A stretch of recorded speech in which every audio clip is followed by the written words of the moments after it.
Halo sahabat data, selamat datang kembali di acara Ngopi, Ngobrol Perkara Inflasi. Podcast yang selalu menghadirkan topik-topik menarik dan juga informatif tentu saja mengenai inflasi. Dan kita sudah memasuki episode yang keempat dan bersama kami sudah hadir seorang narasumber yang sudah setia menemani dan juga mendampingi podcast ini dari episode pertama.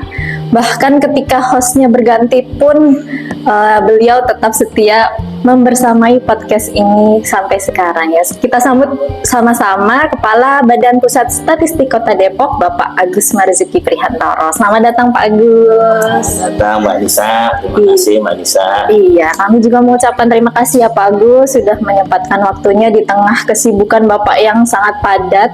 Siap. Dan mungkin di tengah huru-hara efisiensi nih ya Pak.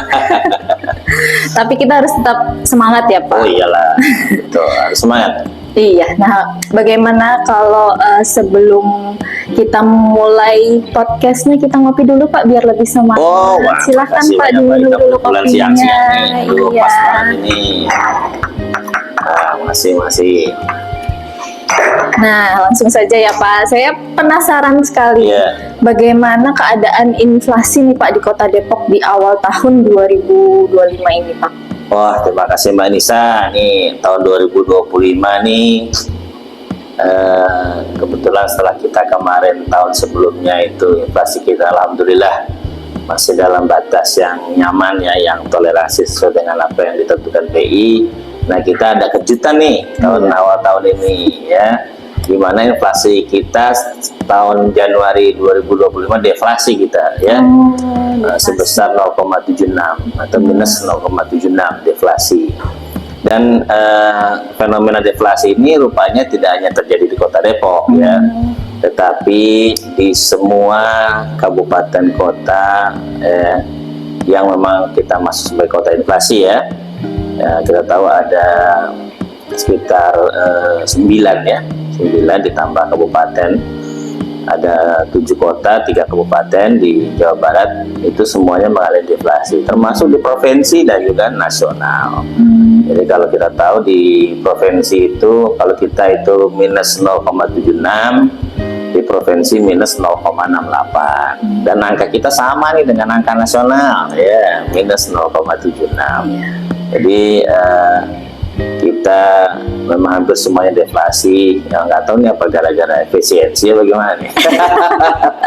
Deflasinya ikut efisiensi ya Pak? Iya, bisa jadi kan, karena kalau deflasi artinya uang yang beredar itu kan di masyarakat berkurang ya kan, sehingga ini mengindikasikan bahwa daya beli masyarakat juga turun ya kan, karena masyarakat menahan uangnya untuk belanja, mungkin untuk hal-hal yang penting-penting aja kan.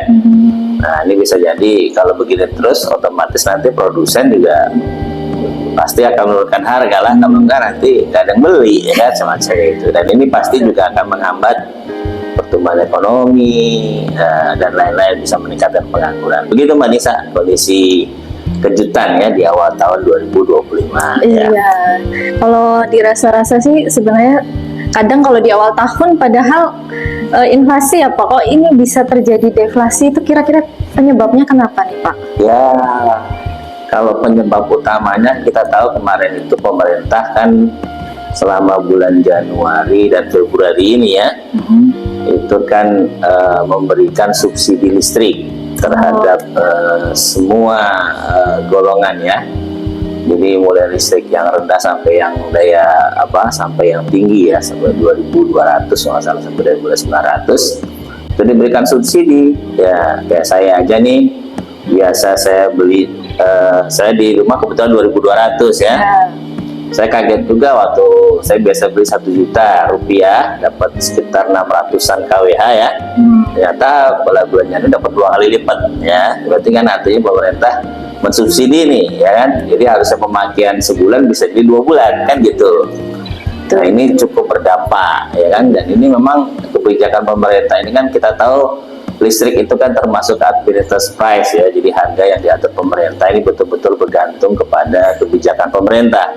Dan ketika ini dilakukan, ini hampir seluruh Indonesia ya pasti ada deflasi ya, Iya. kecuali mungkin hal-hal yang karena memang listrik ini mempengaruhi hajat hidup orang banyak dan mempengaruhi, dan kita memang pengeluaran untuk listrik cukup besar.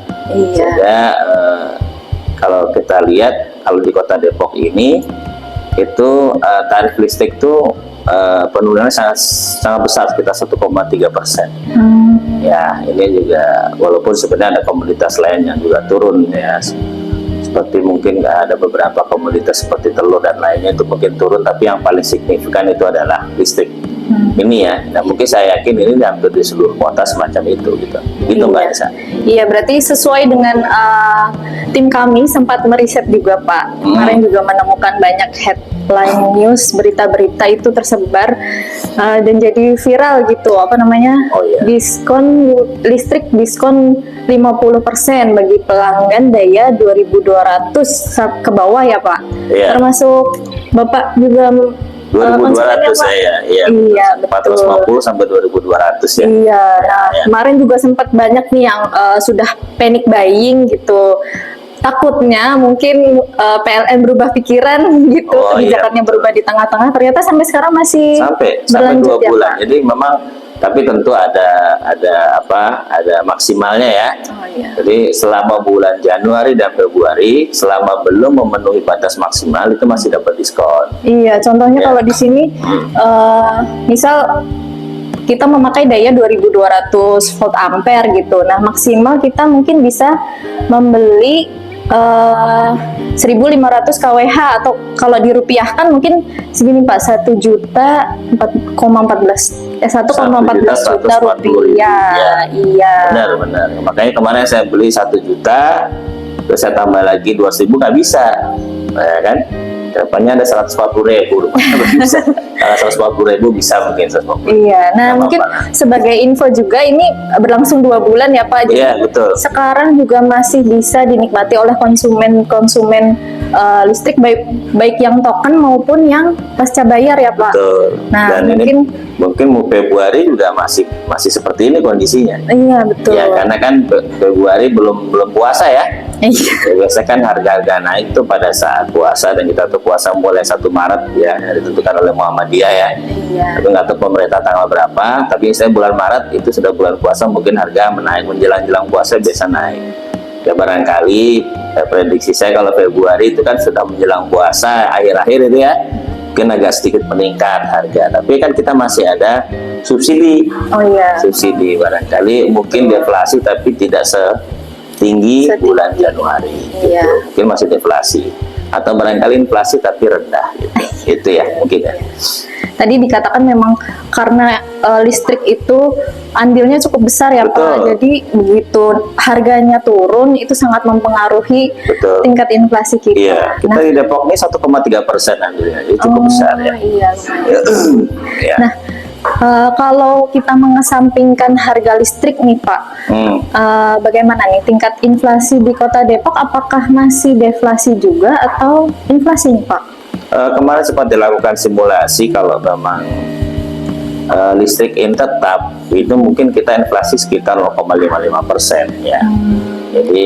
Jadi kemarin, jadi selain listrik kan kemarin juga ada penurunan komoditas ya, seperti telur, kemudian bawang merah ya kan, yang sempat naik sekarang sudah kembali ke Harga normal. Bahkan kemarin saya beli telur tuh sempat 27.000 sekilo Iya, ya. lumayan ya, Saya Pak. termasuk sering belanja, jadi sekarang Membantu ya. ibu. Kemudian telepon seluler juga, kemudian kan ada beberapa tipe yang baru, ini juga bisa istilahnya faktor-faktor yang membuat kemarin inflasi di bulan Januari juga cukup menurun gitu.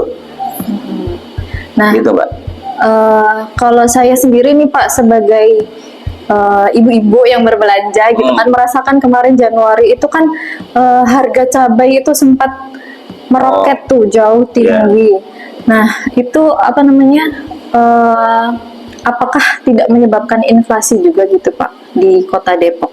Ya sebenarnya cabai merah sendiri kemarin kan memang selama berapa bulan ini kan hujan ya.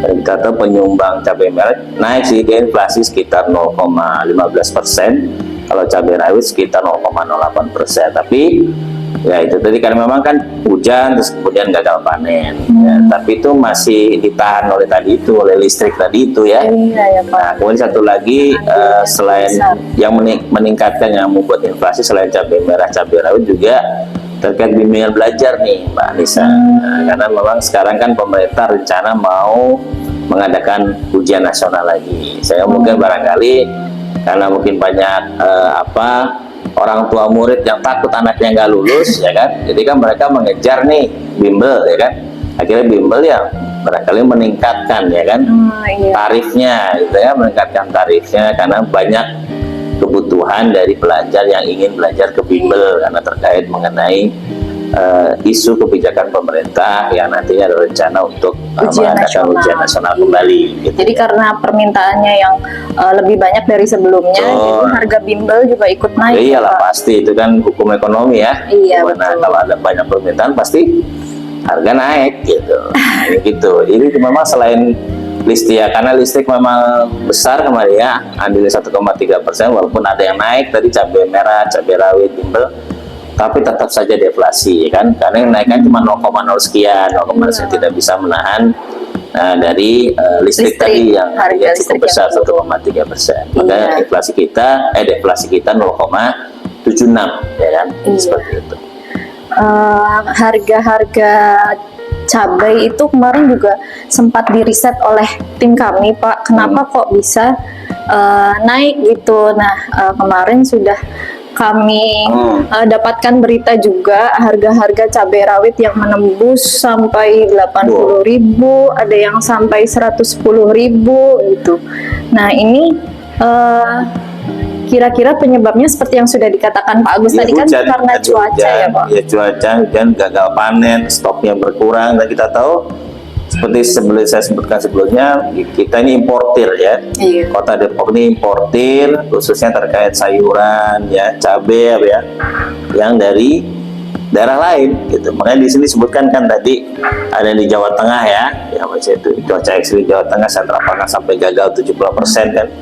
Itu tentunya meningkatkan harga cabai ya kan, sampai berapa tadi? 88.000. Iya, ada yang sampai 110. Jadi 1 kilo cabai sama dengan 1 kilo daging Pak harganya. Betul. Sekarang yang lagi panen di duku malah ya. Duku yang banyak dijual di pinggir jalan ya Pak. Duren itu kan kemarin sempat panen ya. Itu maka itu.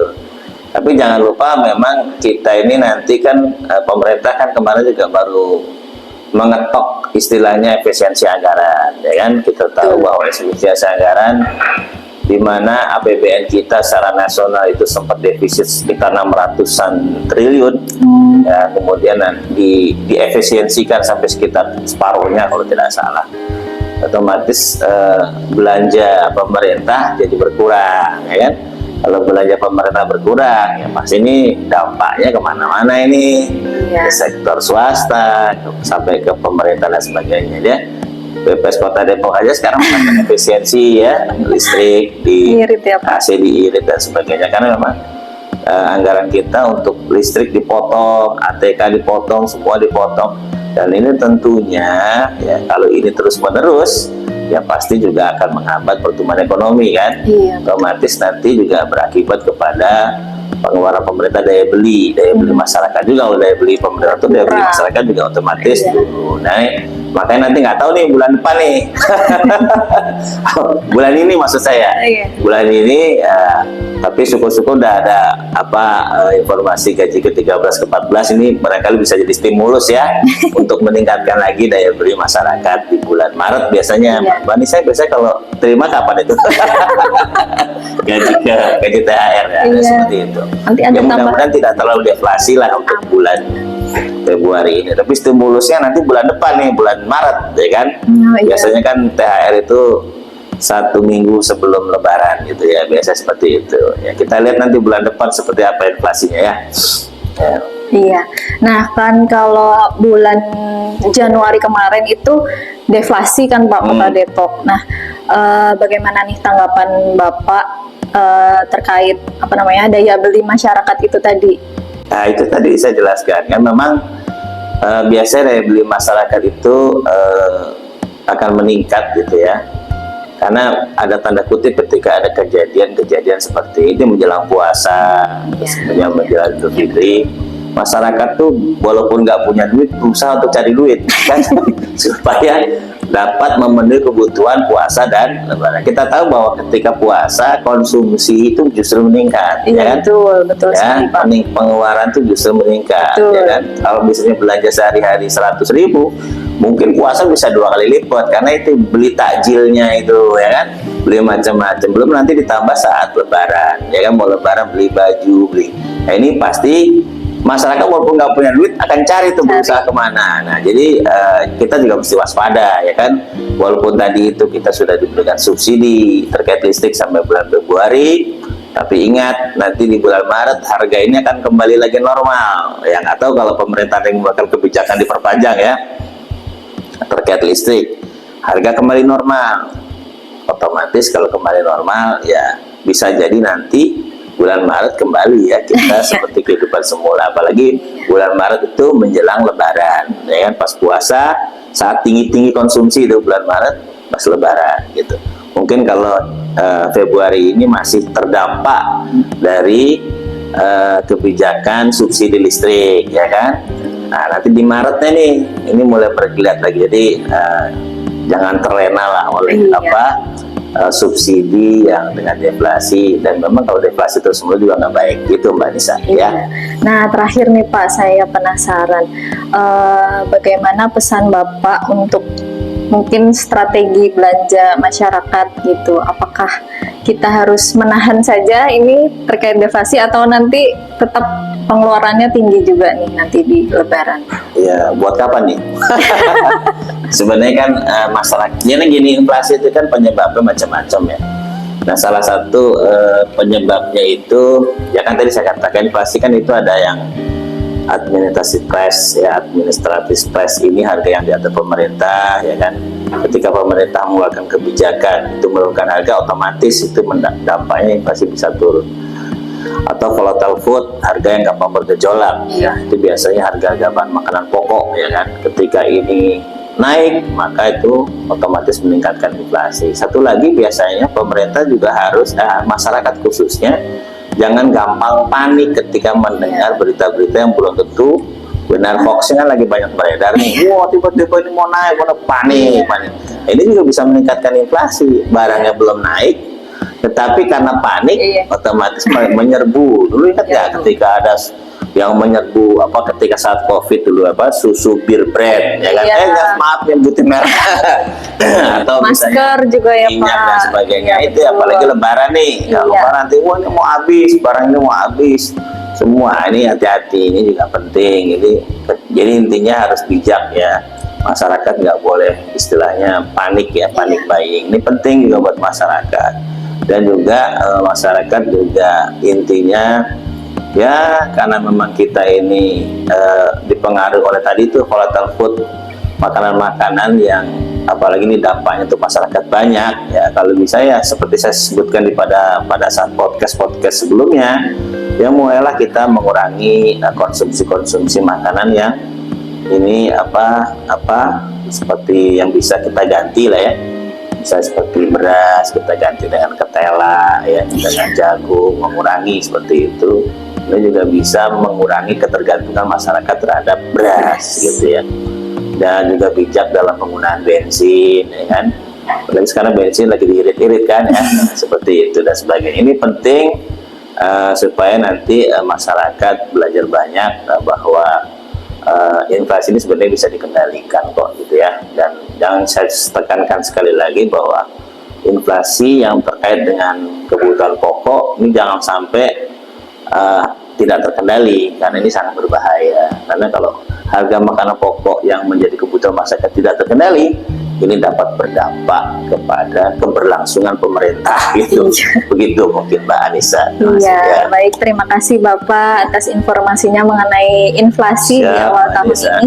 Semoga bisa menjadi pengingat bagi sahabat data semuanya dan saya sendiri khususnya bahwa apa yang seperti Pak Agus tadi katakan harus bijak berbelanja ya Pak, atau mungkin atur strategi bagaimana efisiensi anggaran di rumah tangga masing-masing gitu ya. Oke sahabat data, mungkin itu saja yang dapat kami sampaikan obrolan mengenai perkara inflasi ini. Semoga dapat bermanfaat bagi sahabat data semuanya, dan nantikan juga podcast ngopi ini setiap bulannya, dan jangan lupa komen, like, dan subscribe. Saya akhiri podcast ngopi pada hari ini. Terima kasih. Oh ya, salam ngopi. Oh iya, menunggu ya, masih.